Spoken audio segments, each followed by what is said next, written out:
blues fans, glad you made it. Time for another episode of This Week in the Blues.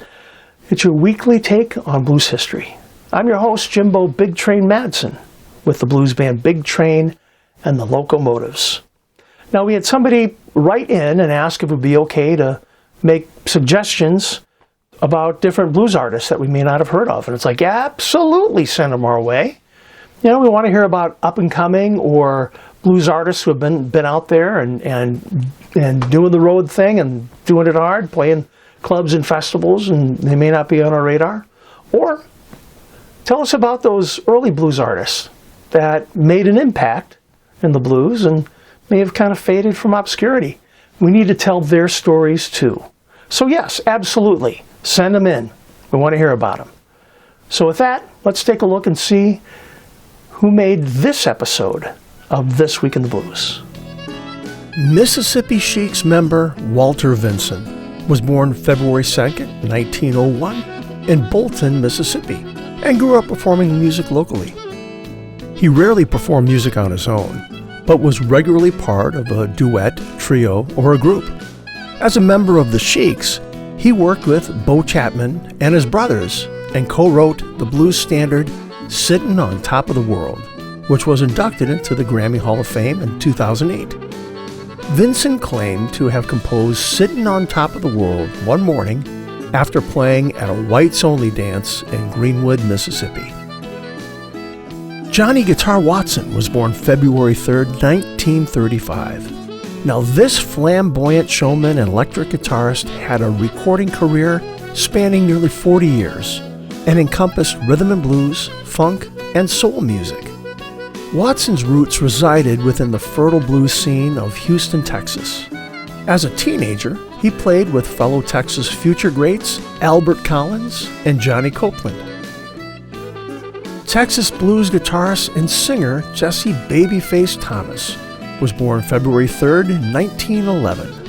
Known at different times as Babyface or Mule, and occasionally billed as the Blues Troubadour, his career performing blues music extended 6 decades. But Thomas was born in Logansport, Louisiana, and is best known for the song Blue Goose Blues, which he recorded for Victor in 1929. He recorded and performed throughout the 1940s and 50s, and even appeared at the Long Beach Blues Festival in 1994. Chicago blues guitarist Jody Williams was born February 3rd, 1935.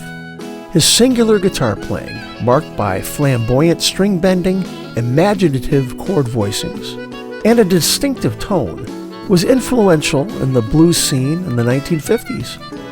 Now, Williams was one of the most sought-after session guitarists in Chicago, but he was little known outside the music industry since his name rarely appeared on discs. His stinging lead guitar work appeared on tracks by Billy Boy Arnold, Bo Diddley, and Otis Spann. In 2013, Williams was inducted into the Blues Hall of Fame. One of the most influential recordings of the early Mississippi blues was recorded on February 3rd in 1928 by Tommy Johnson in Memphis, Tennessee. Big Road Blues was a song many bluesmen learned either from the record or from seeing Crystal Springs blues legend Tommy Johnson in person. I Ain't Going Down That Big Road by Myself became a classic blues line, sometimes changed to Dark Road or even Road of Love by other singers. The recording features Tommy Johnson on vocal and guitar and Charlie McCoy on a second guitar. The song is also the 1987 Blues Hall of Fame inductee. Chicago blues bass guitarist Robert Big Mojo Elam was born February 5th, 1928.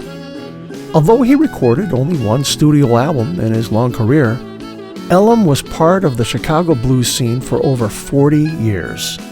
During that time, he variously backed Arthur Big Boy Spires, Lester Davenport, Freddie King, Magic Sam, Junior Wells, Shaky Jake Harris, Jimmy Dawkins, Luther Allison, and Otis Rush, just to name a few. Here's another Mississippi ghost story, although this one's from Chicago. Now, Jerome Green was a percussionist known for his playing maracas and helping shape that Bo Diddley beat in the 1950s and early 1960s. Green grew up in Chicago and was a neighbor of Ellis McDaniel, later known as Bo Diddley.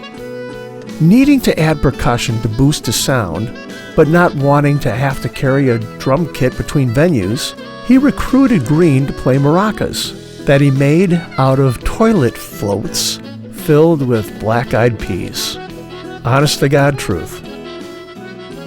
Okay, rhythm and blues pianist and singer Floyd Dixon was born February 8th in 1929. He's considered to be one of the pioneers of the West Coast blues sound and a major influence and mentor to Ray Charles, B.B. King, and Robert Cray. Dixon's expansive career had him taking on a variety of styles: boogie-woogie, swing, mournful blues, R&B, and gospel. But by far his strongest suit was jump blues. Blues and jazz guitar pioneer Lonnie Johnson was born February 8th in 1899. Johnson's early guitar recordings are the first to display a single-note soloing style with string bending and vibrato. Johnson's influence is obvious in the playing of Django Reinhardt, T-Bone Walker, and virtually all electric blues guitars. In March 1969, he was hit by a car while walking on a sidewalk in Toronto and never fully recovered. 11 months later, with the help of a cane, he returned to the stage for one final appearance to sing a couple of songs with Buddy Guy. Well, blues fans, we just covered some of the highlights here. Now, if you want to know more about these artists or the other things that happened this week in the blues, be sure to follow our social media pages or just go out and visit our website at bigtrainblues.com. Now, we'll have a new episode next week, so we'll see you then.